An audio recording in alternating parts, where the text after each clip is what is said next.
In today's video, we're talking about some trade talk around the St. Louis Blues in the future, a couple of their top players, and Ryan O'Reilly and Vladimir Tarasenko. We have confirmation that extensions won't be signed before the end of this upcoming season. Plus, we have new reports indicating that the New Jersey Devils pushed extremely hard to make a trade for Matthew Tkachuk and also signing Johnny Gaudreau. How could their offseason been very different had they been more successful? We'll talk about why they weren't. And of course, we have some other items from around the league, including some key dates for the upcoming season. All that coming up next.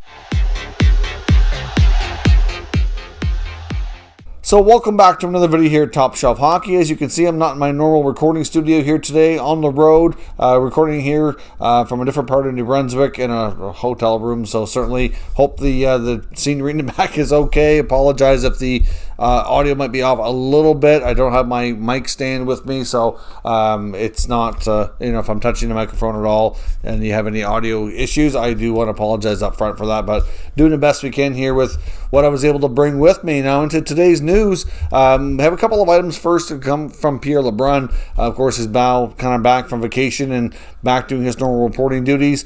He was able to verify that Carolina Hurricanes general manager Don Waddell had got a contract extension earlier this summer. There really wasn't any other reports that I remember seeing to confirm that. Of course, he's been the GM there for some time, ever since Ron Francis departed the organization, and he's going to be sticking around a little bit longer.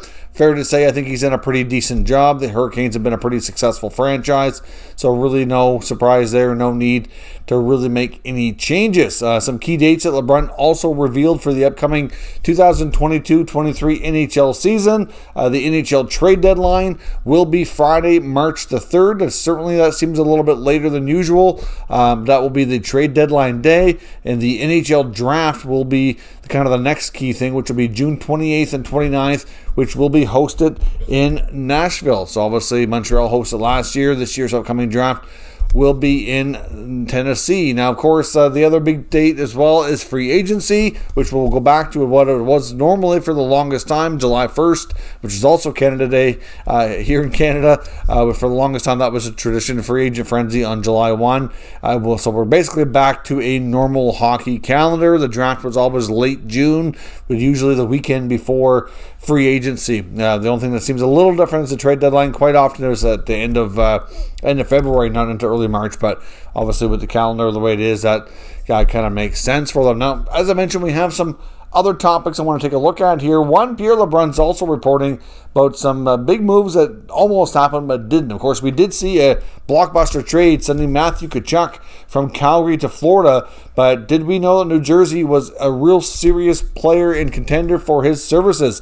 They were very, very interested, and I know that at some points during the rumors about him possibly getting dealt, that their name was brought up. But this kind of proves and verifies just how interested they were. Now, once we get word that Matthew Tkachuk had given notice to Brad Treliving and the Calgary Flames that he was not re-signing, that he was not, basically said, I'm not signing a long-term deal, then his agency had provided a list to them where he would accept a sign-and trade. Most of us, I guess, didn't necessarily know right away that it was going to be a sign-and trade, but obviously we knew no team was going to make the transaction without knowing that they could get him locked up on a long-term deal. That just wouldn't make sense, considering what the asking price was likely going to be. So, of course, it did end up being a sign-and trade on an 8-year deal, because there's obviously, he gets 8 years that way. Makes more sense. Better deal for the Flames as well to get a better return, since they're technically trading a signed player. Of course, we know that he ended up going to Florida, and the Flames got Jonathan Huberdeau and Mackenzie Weegar, which that alone would be pretty tough to beat. Explains why other teams weren't successful. But, of course, Tom Fitzgerald, the GM of the Devils, was pushing extremely hard. And, of course, in case you're not aware as well, Fitzgerald is actually related to the Tkachuk family. So I know when the list was reportedly leaked and first talked about in the rumor mill from what teams Tkachuk would go to, the Devils, I don't believe, were on that list. And I was a little bit surprised. I really thought that they would be pushing for him. For one, they're an upcoming rebuilding team with some good young assets that might interest Calgary. And secondly, I knew of the connection family-wise, and obviously just just, not often a good player like that comes on the market. It just made a lot of sense for New Jersey. If they could make that deal happen, made a ton of sense. But now we know, according to LeBrun, they were very, very much in the mix. They were pushing for Johnny Gaudreau's services. That we had heard earlier this offseason. Of course, he ended up signing with the Columbus Blue Jackets. It sounded like to me his preference was to originally go to Philly, but then of course when Philly basically informed him that there's just no way they could do it, that he pivoted from there. He talked to a few other teams. He talked to the Devils. I believe he talked to the Islanders. Once Columbus called, he was sold and deal was done. In the case of Tkachuk, though, it didn't drag on too long. It surprisingly wasn't that long of a stretch of time. So ultimately that deal came together quickly. But I wonder what New Jersey was offering Calgary to obtain the star winger. I mean, you have to think that at that point Jesper Bratt was a player they were having a difficult negotiation with. He's a real good player, productive player. I would have to think his name was likely in the mix there.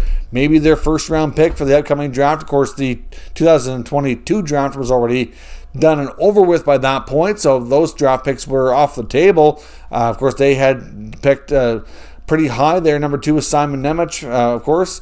You have to wonder, were they talking about Nemec? Were they talking about, I even wonder Nico Hischier. If you look at what the offer was from Florida, I mean, I don't know if they would have done that. I mean, I don't think they would consider trading Jack Hughes, but would they consider trading their young captain? I mean, I'm sure Calgary would have had interest. This is just me speculating because we don't know what the offer was. Obviously, it wasn't successful, and obviously Calgary liked the Florida offer much better. But you have to think it was significant, and they kept pushing, and were very much in the mix there, right? So ultimately, I gotta think guys like Bratt, maybe Hischier were in the mix there. I wouldn't think they put their newly top pick Nemec from this year's draft in the mix, but maybe next year's first rounder. I know a player like Miles Wood is somebody who's been mentioned in trade talk. Really wonder what was the offer. That obviously, like I said, it didn't work out. And the other thing too with Matthew Tkachuk, it seemed pretty apparent, pretty obvious right off the bat. Besides his hometown team of the St. Louis Blues, which we know, of course, it's his hometown team. His dad played there, so I think there's a lot of sentimental reasons why he would have considered the Blues had they been able to make it work. But all the other teams were mostly teams with favorable tax situations. Okay, we're going to have another go at this here. After editing the video, I discovered the rest of it had absolutely no audio. So if you wonder why I kind of changed scenery here mid-sentence, that is why. Of course, we were just kind of talking about Matthew Tkachuk. Like I said, I think this decision for him was more about lifestyle, money. Obviously, a chance to win, competitive situation is good, but I do think that New Jersey was in tough this whole time. They obviously had big ambitions, but just couldn't compete with teams like Florida. As soon as the Panthers put guys like Huberdeau and Uyghur on the table, other teams that were interested just never really couldn't compete with that. And just ultimately, I think Brad Treliving, once he's seen that offer, they seemed to proceed pretty quickly. Like, from our understanding, the deal did come together quickly once some big names like that were on the table. The Calgary Flames at the beginning was not sure. They're going to have to replan, kind of rebuild and kind of go through a different process. But when they had guys like this where they can remain competitive and still have their kind of competitive window open, then they had to do that and go for it. So we'll see. Ultimately, it would be interesting just to see what things would be like to be different for the Devils had they been more successful in landing one of these two top guys that they tried to get, or even both. Can you imagine New Jersey going into the year with Tkachuk and Gaudreau, the Flames teammates reuniting in Jersey? Now, of course, the other team we want to talk about today is the St. Louis Blues. Now, of course, we know that they're a pretty competitive team. They have been for some time, won the Stanley Cup a few years back. We also know that they've handed out some big-time long-term contracts to guys like Jordan Kyrou and Robert Thomas this offseason. So they're like the new leaders of this team, so to speak. They're got the guys of the future, where a lot of the other guys that have been leading this team for some time are coming to the ends of their contracts, and key guys like Tarasenko and O'Reilly. Now, of course, the big question mark around a lot of things that were being asked after these youngsters got these long-term lucrative deals is, well, what does that mean for them moving forward? They're going to need new deals by next season. Will they remain with the Blues? How's this going to work? The Blues already have a lot of money committed in other places.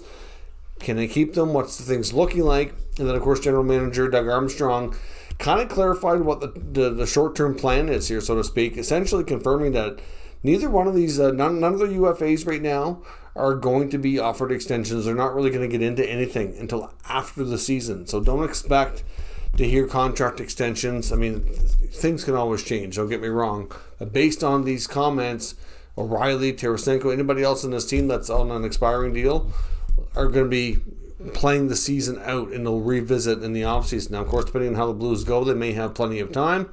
But this leads us to think, what if the Blues are not having a favorable season? We know Doug Armstrong is not afraid to pull the trigger on a big deal. He's done this before, even when his team was trending towards the playoffs, but he didn't feel they were a serious cup contender.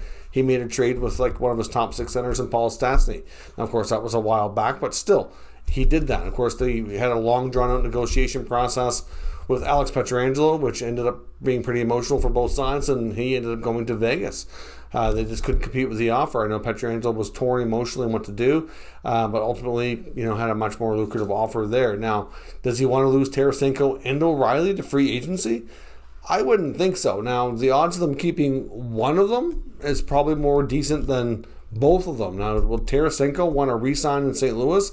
There's been no confirmation whatsoever since he's made the trade request that he's rescinded that. Now, of course, he's never been traded. Doesn't mean he won't be. But given the fact that he's been healthy and productive and everything last season, I think there would be interest. But, of course, right now, I just think the Blues decided that, you know what, the offers weren't good enough. We're just going to keep them. It's just that simple. But as far as we know, because it's been looked into by NHL insiders before, I don't think that there's really much of a chance that Tarasenko re-signs in St. Louis. I think he walks via free agency.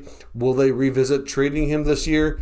It wouldn't shock me. Can't confirm that they will. I think a lot of it's just going to depend on their season and how things are trending for playoffs. They could use him as their own rental, but knowing that O'Reilly is going to be going through the same thing with their captain, top center of the team, top 6 center, what will they do in that case? I think it's a scenario where he would probably want to be remaining with the Blues. I think the Blues would be interested in bringing him back. He still has a lot to give, but St. Louis is one of those teams, which is a rarity almost, where you see guys be moved out before they have, while they still have, I should say, something left to give, while their value is still pretty good.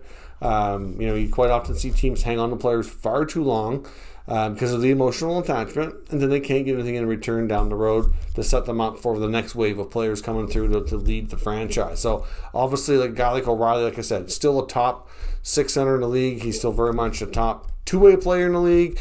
I think the guy's got a lot to give, a lot to value. I think there will be a good chance they can get him signed on an extension. They have Braden Shen locked up long term. They don't have a lot of other players in that age bracket, so I have to think that there is a chance. But the fact of the matter is this, is that these guys are not going to be signed during the season. So that to me says that you can be traded, especially if the season is not going well, and if Armstrong thinks this team needs a rejuvenation, if they need a shot to be able to change things up here. So O'Reilly and Tarasenko would both have good value going into a potential trade. And if it's not a trade deadline deal, who's to say they wouldn't trade their signing rights after the season to give teams a leg up on getting these top free agents onto their team? So we'll see what happens, but just hearing the comments that they're not going to really look at an extension until after leads me to think that he just wants to see how things go, see where the players are at, see where the team is at, and make decisions later, which, like I said, based on his history in the team, wouldn't shock me if we seen one of these two players traded sometime during the season before the deadline if the season's not going exceptionally well, or if Armstrong's not confident or comfortable that the team is close to being a Stanley Cup contender. So let me know your thoughts on everything today discussed. So let me know your thoughts on everything discussed here today down in the comments. Hopefully this audio works out better than the last one. Like I said, it's a kind of a different video tonight, being on the road. Obviously ran into some technical issues earlier. Hopefully this fixes it.